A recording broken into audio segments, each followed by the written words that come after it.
What is that? Roscoe has a whole suitcase. Yeah. This guy has a bigger suitcase than me. Hey guys, first time we're catching up with Lewis for a while, so we've been given some questions. Let's see how they are that we're going to be asking each other. So Lewis, what did you get up to over the winter? A long time negotiating contract. Yeah. I was just with family. Yeah. You? I didn't have to do contracts luckily, but I was quite a bit in Finland enjoying winter sports and some good training and Northern had Lights? some fun. Northern Lights a couple of times. That's a dream cool. for me to see the Northern Lights. I've never seen them. They look amazing. Go to Finland. The craziest thing that happened to you last season? Craziest thing that happened to me I think it must be linked to COVID and the first lockdown last year. I think that was kind of the craziest thing, that we were in Melbourne and suddenly not racing. And not maybe for me so crazy, but my poor dad, flew to Australia last year. He arrived on Thursday evening, and then Friday morning he got told to go back from Finland to Australia for one night, and then he went back. So, what's the favorite race last year and why? I have to say Austria when we finally got back, because it felt like ages not racing an F1 car. And once we finally got back, it was so nice and enjoyable, and the race went well as well. So maybe that's why. And what's the best thing about being my teammate? Best thing about being a teammate? No bull. No too much chatting. Yeah, without putting words in my mouth, then there's no BS, which is definitely good. I don't think there's one specific thing that's better than the other. I think it's a combination of many things, and I think that is, it is the fact that there are no games between us. We're dead straight. Yeah. You're a straight shooter. Because then it's just down to our hard work, and there's weekends you do better, like in Austria, for example. And we both know that we both just have to do a better job when the other comes out ahead on the weekends. What makes F1 so special? Because it's best drivers, best teams, world's fastest cars around the race track on the best tracks in the world. And for me it's so special because it's something that I started dreaming as a kid from such a young age. When I was 5, 6. I could only just dream about it one day, racing in F1. So, was your dad into racing? My dad always was like a big fan of racing, but he never raced. I was the first one in the family.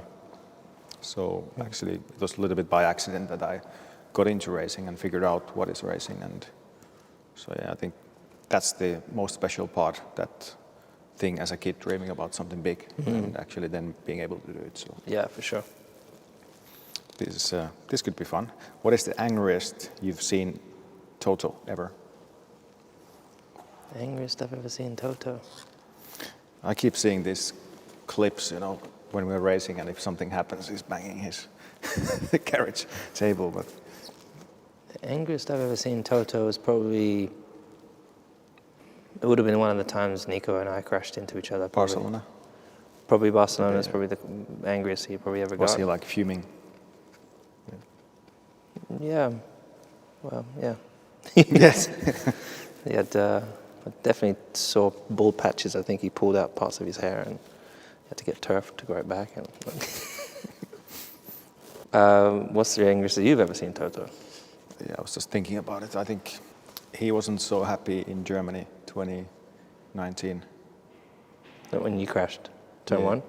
Yeah, we didn't get any points as a team, and then we both when I crashed, I was on to get at least some points.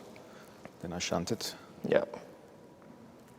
We were all wearing these special outfits, and I remember him Toto saying after the race that that's the last time we're gonna play Carnival at the race weekend. If you were not an F1 driver, what would you do? Like example this year, if you didn't get to the finish line with your contract, what would you do this year? I would probably focus on fashion and getting back into design. Yeah. Because obviously I did that with Tommy, and we had a really good show I think just before like all the pandemic started last year, and so I'd get back into design, and that's a whole process of understanding the world that we're currently living in, and how to be ahead of the game. So, for example, just focusing on sustainability, sustainable clothing, to be more sustainable. That's what I'd be focused on. Yeah. What's the most ridiculous fact you know? I had some like online quiz things over the winter with some friends who are not in Finland. Yeah. And we had some ridiculous facts, and like I know exactly by millimeter the average penis size of a beaver. What is that? I thought you could say human, but isn't a beaver? Beaver. Why would you know that? Exactly. It was one of the questions, so I had to figure out. And? I think it was. What you had to find out? I think it was like 30 millimeters on average. So you went online of and a researched. European beaver. So if you go on your web browser, you've got what's the average size? Yeah, when I was googling those things, I was afraid that I'm going to get arrested or something. Good. That's a good one. What are you currently obsessed with? Apart from beavers' penises. Obsessed. Well, I'm always obsessed with good quality coffee. I like trying new coffees and different kind of roasts. That's always nice. Coffee doesn't taste good, does it? I mean, I've just got into it now. It just doesn't taste good. I need to give you good coffee. Like from where? I'm involved with one roastery in Finland. It just tastes disgusting. I mean, I drink coffee, but it it just doesn't taste good at all. Would you put with it like sugar and stuff to make it better? You can just black coffee. Oh God, it just tastes horrible. I'll prove you wrong. What would be the hardest thing to give up in your life?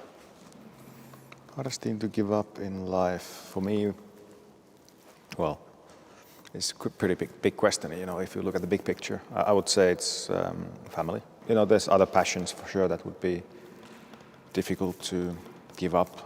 You know, I just love doing outdoor stuff, and you know, obviously with your own health, if you have issues and if you can't anymore do certain things like go for a hike or drive a race car, or it would be tough to cope. But you know, life goes on.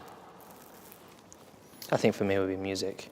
Yeah. I couldn't live without music. That's all I can think of while we're doing this is to get back to listening to some music, which we do between our shoots. Yeah.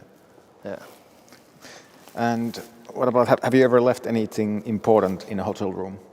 I'm always losing stuff because I'm never home. I live out my suitcases, so I end up I've got one music case with all my music equipment in. That's a full-on size case. Then I have my wheelie bag, then I have a backpack with I carry about, protein and all that stuff so you can stay healthy when you're on the road. And then I have it the least that I can do is two main suitcases. And then I've got my gaming briefcase thing from PlayStation. So I'm carrying that everywhere with me. And then Roscoe has a whole suitcase. Yeah. This guy has a bigger suitcase than me. It's always vegan foods and these supplements and these freaking bowls and these toys and there's all those bags I'm carrying around with me, and also I carry a big speaker with me because I like to play music everywhere. So I have one of those portable Bose speakers, but it's the big party one. No, it's kind of this big. So I carry that with me. It has its own suitcase. So I travel everywhere with those. Yeah. So it's easy to forget something. I always forget, and I literally get into places and I forget my toothbrush, or it's a freaking nightmare. Yeah. What other sport would you be really good at? I was pretty good at ice hockey. I mean, I played like 10 years when I was a kid. Because obviously in the winter I couldn't do any go-karting in Finland. Yeah. So then I did something else, and it was hockey. And some of the players I was playing with, they made it to either the Finnish league or NHL in America. So. Is Finland a good team? As a country, it's pretty good. I think it was the last World Championships we won in 2019. Oh, really? Yeah. So for small countries. Yeah, you grew up on ice. Yeah, it's a good game. Yeah. Really, really Funny enough, actually, where I grew up, we didn't have ice hockey, but we had it for some reason in my town. There was an ice rink. It was the only real thing that they had there. I think they had an old cinema, but for some reason they had this big building that had an ice rink in it. And I remember there used to be parties all the time at the ice rink, and so I used to go and we'd be dancing on the ice, but everyone going around in the same direction. It was super, super fun. That's what we used to do most weekends. What was the last gift you gave someone? It would have been on Christmas, I would imagine. Oh no, it would have been on Valentine's Day. It would have just been some flowers, and it's to my mum. So I always get my mum flowers for Valentine's Day. What is the funniest, craziest thing you've ever done? Funniest, craziest ever done. Wow. Streaking? Never done streaking? What is that? When you run naked through the town. Yeah, I've done. Yeah, as a kid many times. Yeah, I know. Finnish people do in that the winter. Of course. Naked, I think Finns overall they don't find it too crazy, but maybe some other people would. You know the ice lake thing. Yeah, that's nuts. When you go to the ice.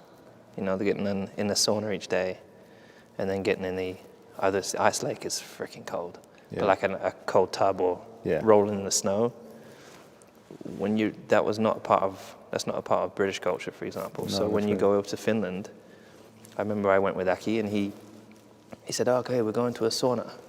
I was like, "Okay, I've been to a sauna before with my swimming trunks at the swimming pool." But everyone is just butt naked. Yeah, it was really weird because I didn't know, but the sauna was an actual like little house, and it had a living room next to it. And we got to the living room. He goes, "Oh, so this is a sauna?" And me and my old trainer Adam were completely confused. And then Aki just got naked in front of us, and it was so strange, you know, for us because I remember going to school, no one would get naked in front of anybody. It was so odd. And then he just went out the door and to the door next door, which there was the sauna. Yeah. And we're like, so I didn't bring my trunks. What, are we supposed to go out with him naked into the? It's abnormal, you know. So I remember us sitting in the sauna with him, and we were just sitting there like covering our bits up. And Aki's like, "Yeah, this is a very good sauna." And then he gets up and he runs out and dives in the snow and rolls around. Yeah. And we had to do the same thing. So for most people, that's crazy. Yeah. But the feeling was amazing. Yeah. Welcome to Finland. I think that's it. Good to see you. Been a while. Yeah. Let's go racing. Man. Let's do it.